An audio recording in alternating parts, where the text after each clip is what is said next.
Hello bachcho, let's read this question. The question says the varied x and u are related by u is equal to x minus a upon h. Then correct relation between standard deviation of x and standard deviation of u is. इसको standard deviation of x को हम sigma x और standard deviation of u को sigma u से denote करते हैं.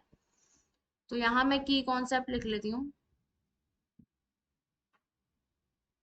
की concept हमारा क्या है इस क्वेश्चन का कि अगर कोई वेरिएट है हमारे पास y is equals to c upon cxi plus a upon b.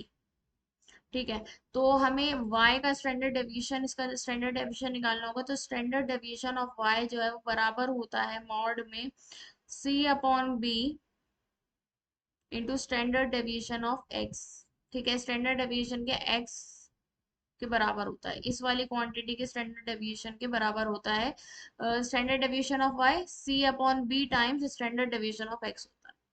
ठीक है. अब हमारे पास यहाँ क्वेश्चन में क्या है कि x है कि वेरिएट और एक है u. तो x का स्टैंडर्ड डेविएशन क्या होगा, स्टैंडर्ड डेविएशन ऑफ x. और u का हमें निकालना होगा. यहाँ पे u is equal to x minus a upon h है.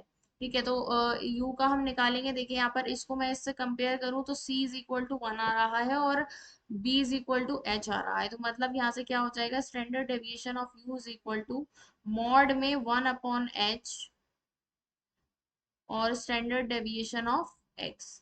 ठीक है. इसको हम h को इधर ले आएंगे तो ये हो जाएगा h standard deviation of u is equal to standard deviation of x.